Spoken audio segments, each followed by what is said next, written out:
My name is Graham Hesp. I am the FIE's Regional Director for Institutional Relations. Also joining us today, we'll have Julie Andruszak-Berman, who's FIE's Chief Academic Officer, who is in our London operation. And also joining us will be Ryland Arnold, a 2016 student participant from the University of Arkansas. So to give you an overview of what we'll be talking about today, we'll be looking at the academic component of the program, the amazing study tours and co-curricular experiences, the housing both in Dublin during our study tours and in Amman, obviously looking at health and safety, and perhaps most importantly, funding and scholarships. We'll then hear from Ryland from that student perspective. And then this is an opportunity when you can ask any questions, and then we can begin to look at the next steps. So, Conflict and the Struggle for Peace, Explorations in Ireland and the Middle East program. It lasts 5 weeks. It starts in Dublin, Ireland, and then continues on to Amman, Jordan. And it's important to remember that the round-trip flight is included in the program fee. The intensive Arabic language option is an additional 4 weeks, and that would take the program to an optional total of 9 weeks. Included in the program, academics including an academic transcript from FIE School of Record, housing, some of the meals on the Dublin part of the stay, most of the meals in Jordan, the round-trip flight between Dublin and Amman, a small travel stipend in Amman to help offset the cost of cabs to and from the Ahmed East building, and then if desired, the overnight hotel in Dublin during the return flight from Amman before you head back to the US. From an FIE grade eligibility standpoint, an overall grade of 2.75, and if you're doing upper level Arabic, then an overall B or higher would be desired if you're going to take those Arabic classes. But please note that your home campus may require a higher GPA and may have some other prerequisites. Right. Thank you, Graham. Just a quick note on the partnership behind the program. So the Foundation for International Education, we are our flagship operation is in London, but we operate in London, Dublin, and Amman with also a team in the United States. And we're a not-for-profit study abroad organization that's been going since 1998. And we work in very close partnership with Ahmed East, and they have been on the ground in North Africa and the Middle East since 1951, and they run most of the Amman side of the program, and we've had a strong partnership since the beginning of the Peace and Conflict program in 2011.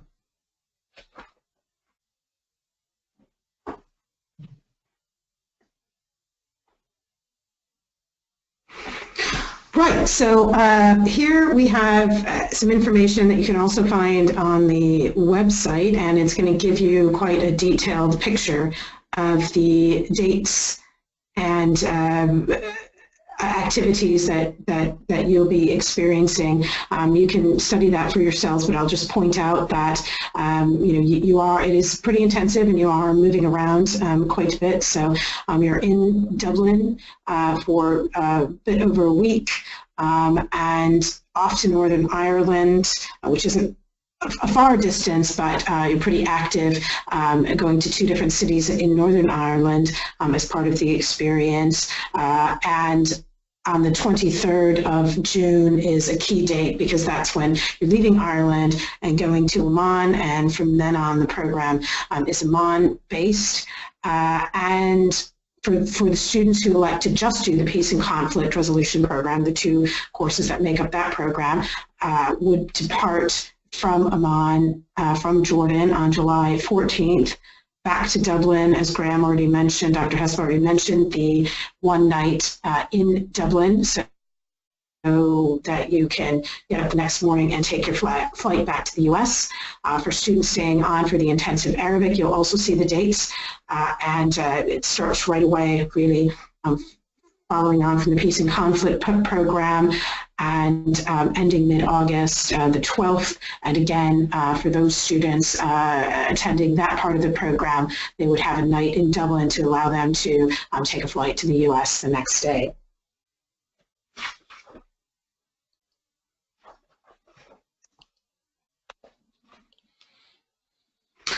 Great. So I'm just going to talk a little bit about the academic side of the program. It's a pretty exciting program that we offer for both the courses.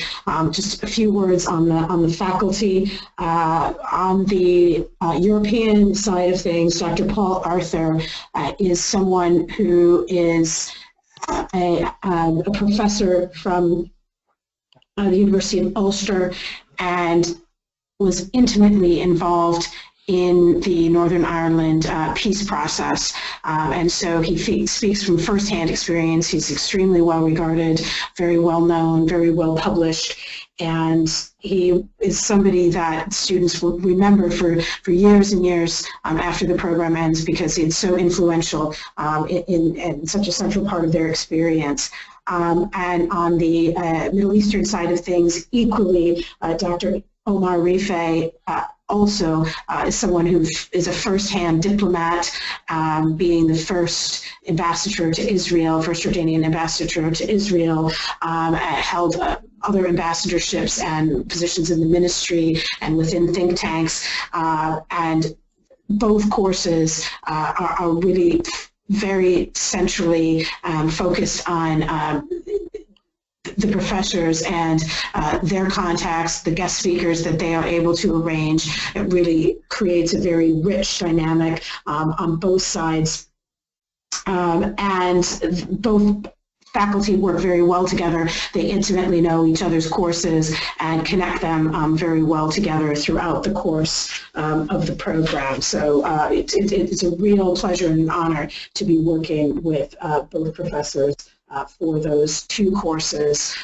The titles of the courses in Dublin and Northern Ireland, it's Life Cycle, Peace and Conflict, Lessons Learned in Northern Ireland, and in Amman, Conflict Resolution and Management Beyond the Arab-Israeli Conflict. Both courses are quite rigorous. It's a very tightly packed program, but again, hopefully we can hear from our student representative here that it's well worth the effort that you need to put in, and that effort starts before you even get on the plane, because there is some pre-reading and assignment that you do before you even leave the U.S. so that you're prepared and ready to kind of hit the ground running. The kind of overarching approach of the program is that the Northern Ireland segment, the Life Cycle of Peace and Conflict course, is really looking at how peace came to be in Northern Ireland and how that might be a model for peace in the Middle East in future. And so it's a very nice bridge, these two very different parts of the world, but where methodology and diplomacy might be applied in different circumstances for positive outcomes. And again, the language portion is optional. As Dr. has already mentioned, I think all levels of Arabic are offered. The only caveat is that for students who are true beginners in Arabic, we need to have a minimum cohort. So, it's just, we usually don't have a problem getting that cohort, but it's just so that you're aware. Beyond that, all levels are offered. Again, it is an intensive program, but here you are in an Arabic-speaking country, you're in homestays, and you're going to be able to practice your Arabic, and you're going to be taking both colloquial Jordanian Arabic as well as modern standard Arabic.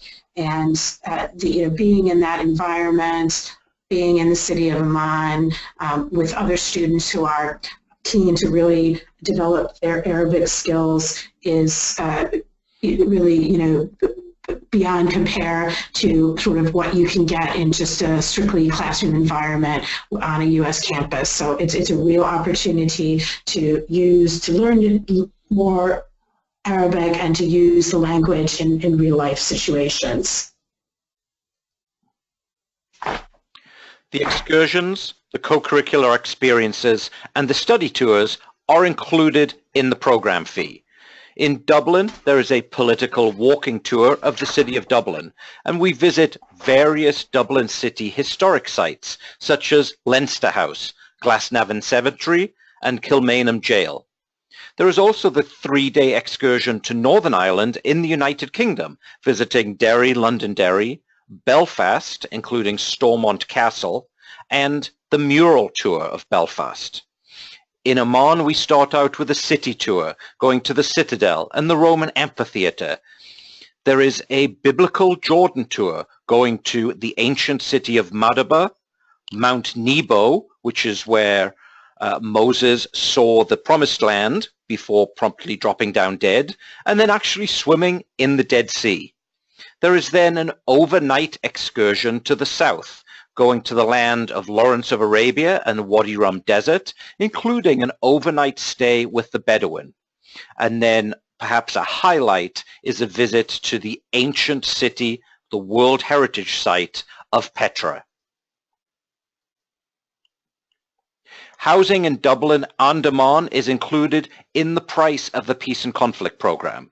When we're in Ireland, students will be housed in purpose-built student residences, and then when we do the tour, then you'll be staying in a hotel with obviously modern amenities. Some of the meals will be provided, and then students will be responsible for some of their own meals. As Dr. Andrzej Berman mentioned, during your time in Jordan, you will have the opportunity to live with a Jordanian family. Rest assured that all participating families are screened by Ahmed East in Jordan from a database of qualified applicants. There is always someone in the Jordanian homestay family who can speak English, so don't worry about not knowing any level of Arabic. But what we found certainly in the past few years is even students who didn't speak any Arabic, they were picking up Arabic terms just by having conversations with the family, watching local Jordanian television, and having those conversations by the end of the program. Families usually host 2 students at a time, and they provide your meals throughout the program. Your health, safety, and well-being are of the utmost importance to us here at FIE. Through preparation, orientation, and our friendly staff, we ensure that you are fully supported throughout your entire study abroad experience. Both FIE and Ahmed East have extensive emergency response plans to which we will adhere in the unlikely event of a city or countrywide emergency. Specific information is provided during both pre-departure orientations. During your stay in Dublin, you'll have travel and health insurance by FIE's insurance carrier, Ensley. While in Jordan, Ahmed East provides medical and accident insurance for all students through CISI. In addition to medical insurance, CISI provides high-quality medical, political, and natural disaster evacuation coverage. Once on the program, the FIE and Ahmed East program staff help students deal with medical issues should they arise. Both have a list of recommended providers and hospitals in the host cities and in areas visited on excursions as well. In addition, while in Jordan, all participants are provided with a local cell phone. As you likely know, there is a US State Department travel warning for Jordan. The current warning does not communicate advice which differs from previous security messages that have been issued by the US Embassy in Amman. The locations in Jordan that the US Department of State recommends travelers avoid are already classified as prohibited locations for all Ahmed East students under their travel policy. After a review of available information from Ahmed East and our own sources, as well as our own internal discussions, at the present time at FIE we can confirm our plans to continue with the regular program in Amman this summer. Student safety is always our primary concern for all of our programs, and we will continue to carefully monitor the situation in Jordan. There is a number of scholarships that are available, two of which specifically come from FIE relating to this program. The Sharif Rahman Scholarship for Conflict and the Struggle for Peace is $1,000. And in addition, we have an anonymous donor scholarship of an additional $2,000. You can apply for these scholarships now. The deadline is coming up on February 15th. And this way you could actually know before you even complete the application process that is due on March 15th that you're in receipt of one or perhaps both of these scholarships.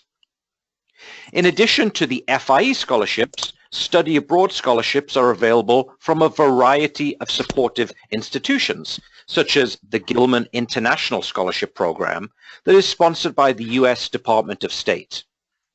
In addition, if students are planning on participating in the Arabic extension portion of this program, then you may apply to Ahmed East for need-based scholarships.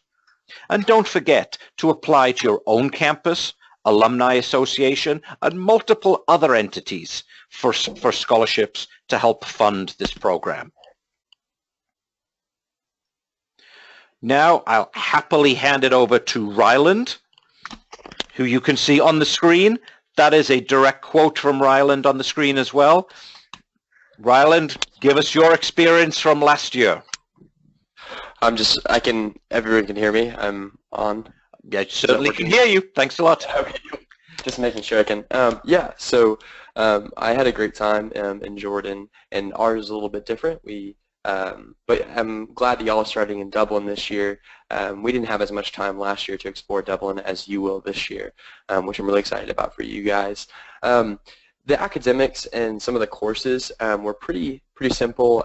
The best part was the professors and their professional experience, their anecdotes, and a lot of their stories that they had and were able to provide to us during the program.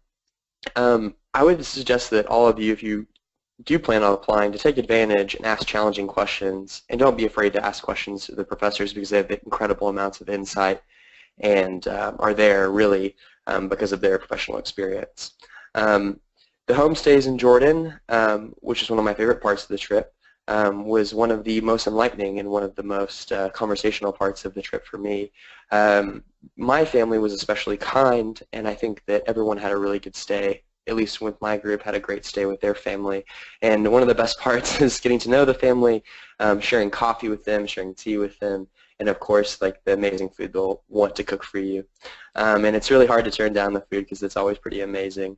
But I would really suggest as well that you spend a lot of time drinking coffee and drinking tea with them or conversing with them and getting to know them and their views better because it's such a unique opportunity to get the experience of a Middle East family. Some of the safety tips that we covered while we were there and based on all my experiences is that you can't really go it alone. You need to take a buddy, especially in Jordan. And it's really important to read up on cultural practices, especially while you're in Jordan, especially when it comes to how you ride in a taxi, some of the greetings, basic greetings, and some of the maybe informal or less formal language in Jordan. Some of the ways that I was able to better myself through this trip was that I was able to have, like I said, conversations with my family members in Jordan and have conversations with my professors. But it was really easy to always start a conversation with someone, and even while you're in Ireland, it's going to be very important that you have conversations with strangers. I know that's a really interesting thing, but as you're sitting down to dinner, as you're taking a taxi, as you are traveling somewhere with your colleagues on this trip, it's really important that you begin conversations with people, strike up a conversation, get their perspective, because I think that's probably the most enlightening part of the trip, are those conversations that may alter a lot of your worldview. And as it says in this quote on the slide, it's such an eye-opening opportunity because you can, like I said, you can always attend lectures and study textbooks, but you really can't understand conflict and how it deeply affects people, especially in Jordan. And a lot of people are Palestinian there, how the conflict in Palestine has deeply affected them and affected the policy of their country. And as you're in Ireland studying the IRA, Sinn Féin, the URA, and a couple other Protestant groups there, it's really interesting to talk to those people and get their perspective, especially while you're in Dublin and Northern Ireland, on how it has affected them, because they surely have had a family member or even a friend who's been affected, and it's really interesting how it ties everyone together. One of my favorite stories actually from having a conversation was that I am from Arkansas, and former President Bill Clinton is from Arkansas, and while riding in a taxi cab, I explained to the taxi driver in Amman that I was from Arkansas in Arabic, and he took a moment and he looked at me and was so excited, his eyes lit up, and he said, "Are you Bill Clinton?" In Arabic on accident, not really trying to mean, "Are you Bill Clinton?" but do you know of him? Like, have you?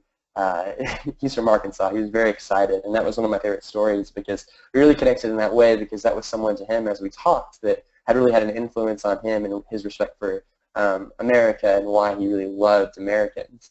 And another point that I just have a couple more points to make, that it's really important to try everything, especially in Jordan, from food to experiences to venturing out. But it's really important to go and have that full cultural experience. Again, you guys are really lucky to have that experience of spending more time in Dublin, and it'll make a huge difference on your experience there. And again, it's a challenging time for the Middle East to talk to people, hear their thoughts, and there are a lot of things to do. So go out and explore Dublin and Amman, and make sure that you experience those up close and personal things that you wouldn't have an experience of or wouldn't be able to here in the United States. Thank you. We got a question that came in there, Ryland, for you. So talk a little bit about the food in Jordan. What did you experience? What did the your homestay family make for you? What was that like? Food was a different cultural experience. The first night, or a lot of times Jordanian families will make you what's called mansaf, which is a chicken or even a beef dish that has they make a yogurt sauce almost out of the chicken broth or the beef broth, and then mix it with rice. And so it's a traditional Jordanian meal. It's like the national dish of Jordan. But things like that, there are normally a lot of rice.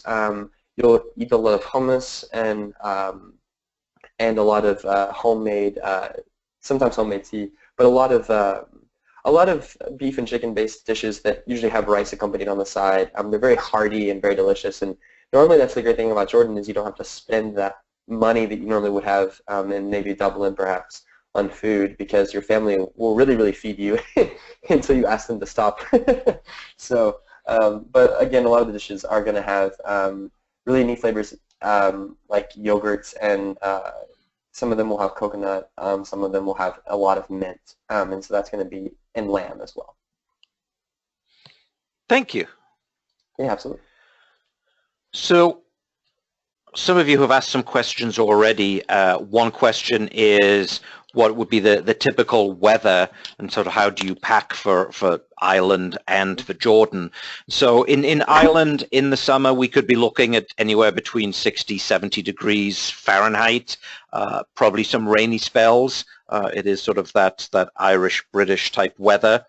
And then in Jordan, we could be looking at it's an average of about 77 degrees, certainly in Wadi Rum Desert and in Petra, considerably warmer. It is that archetypal dry heat. So certainly from my experience, it was definitely a need to be drinking plenty of fresh water all the way through that. Looking at another question, and I'll refer this one to Dr. Andrzejak Berman. Do we need a visa either for Ireland or for Jordan? Okay, if you're a U.S. Passport holder, I can answer that. If you're not, then it depends on the passport you hold, but that's something that we would flag up right away from seeing your application and be able to direct you to what you need to do. But in most cases, it's going to be pretty straightforward. So for Ireland, no, you don't need anything in terms of applying in advance for a visa. and that's Ireland and Northern Ireland, which of course are separate countries. When you go to Jordan, you will need a visa, but that's something that you're actually going to get at the airport. And it's a stamp that they put in your passport, and there is a fee for that. I think it does kind of fluctuate, but I think it's between $20 and $30. And again, you would get the detailed information on that when you need that. But it wouldn't be, if you're a U.S. passport holder, anything you need to do in advance for that. Okay, thank you. And I guess this would be the last question, and I will refer it back to Ryland again. So looking at diversity, openness and inclusivity, Ryland, what was your experience on Christian student participants, Jewish students, people who may be in the Middle East regarded as being different? Yeah, so my personal experience, I stayed with a host family that was Christian. They were Orthodox Christian. My experience was that everyone was very tolerable, especially in Jordan, of each other. There is not any underlying cultural, there are some cultural tensions underlying, but most people respect each other's beliefs, and operate in a very harmonious community. My neighbors, when in Jordan, surrounding both sides, were all Muslim. We were in a very heavily Muslim neighborhood, and I think we were one of the two only Christian families there. Or my family was in that neighborhood, but I don't know, everyone worked well with each other to cooperate in a way that was sustainable, and everyone there is looking past the religion, is Jordanian. I mean, even our Christian family kind of celebrated iftar at the end of Ramadan when we were there, as if they were Muslim, and enjoyed it as like a cultural and Jordanian holiday, almost as they were Muslim. And so it was a good experience to see how those religions, Judaism, or the Abrahamic faiths, I guess, could all intermingle and be cooperative in that way. I think it was really, really enlightening for me to see that, as they are often not portrayed as so, but that couldn't be farther from the fact. Thank you. So what are the next steps? The key thing, as some of you have already done, is to ask questions. Talk to your campus academic advisor about the academic components, the transfer of the courses, the academics, etc.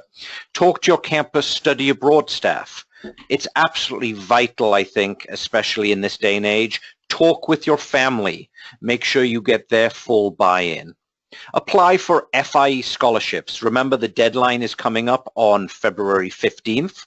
Apply for the program, and the FIE deadline is March 15th, but you may also need to apply to your home campus as well.